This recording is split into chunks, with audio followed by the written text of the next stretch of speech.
अनेक पुरस्कारों से सम्मानित डॉक्टर घमंडी लाल अग्रवाल का नर्सिंग होम मेरी पंचर की दुकान के सामने था। कोरोना काल में मैं और डॉक्टर घमंडी लाल अग्रवाल कोरोना से पीड़ित होकर अपने प्राण गंवा बैठे और यमलोक पहुंच गए। यमलोक में यमदूतों ने हम दोनों को धर्मराज के सामने प्रस्तुत किया। धर्मराज के दरबार में एक बहुत बड़ा सोफ़ा पड़ा हुआ था। धर्मराज ने हम दोनों से उस सोफ़े पर बैठने का संकेत किया। मैं उस सोफ़े पर बैठ गया, लेकिन डॉक्टर घमंडी लाल अग्रवाल वहीं पर खड़े रहे। धर्मराज ने उनसे कहा, आप भी बैठ जाइए।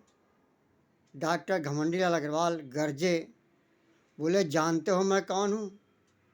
धर्मराज ने मुस्कुराते हुए कहा, आप ही बता दीजिए आप कौन हैं।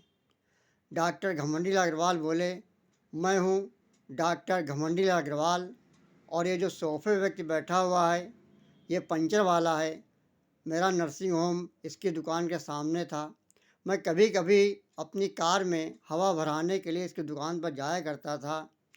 ये मुझसे हाथ जोड़कर राम राम करता था, लेकिन मैंने कभी भी इसकी राम राम का जवाब नहीं दिया, क्योंकि इस जैसे मामूली व्यक्ति की राम राम का जवाब देना मेरी शान के खिलाफ था।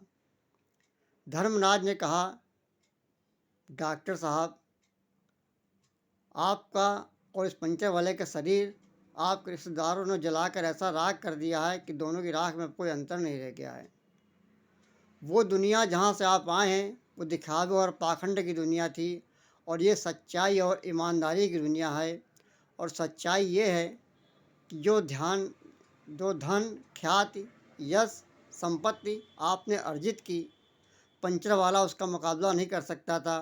लेकिन इस सच्चाई और ईमानदारी दुनिया में इस पंचर वाले ने ईमानदारी के जिस शिखर को छुआ है, वहाँ पर इसका मुकाबला आप नहीं कर सकते हैं। डॉक्टर घमंडी लाल अग्रवाल गरजे, मैंने कौन सी डकैती डाली है? धर्मराज ने कहा कि तुमने अपने रोगियों से असीमित धन लिया है, भले ही परिणाम कुछ भी रहा हो, लेकिन इस पंचर वाले ने कठिन परिश्रम करने के बाद बहुत ही अल्प धन लिया, और वही परिणाम प्राप्त करने के बाद। इसलिए ईमानदारी में आप इसका कोई मुकाबला नहीं कर सकते हैं, और आपने जो भी धन बेईमानी से कमाया है उसका दंड आपको भोगना पड़ेगा। यह सुनते ही मेरी आंखें खुल गईं। हो सकता है इस पाखंड और दिखावे की दुनिया में आपकी बहुत शान हो, लेकिन कभी सोचिए कि सच्चा और ईमानदारी की दुनिया में जब आपको जाना पड़ेगा, तब वहाँ पर आपका क्या हाल होगा। धन्यवाद।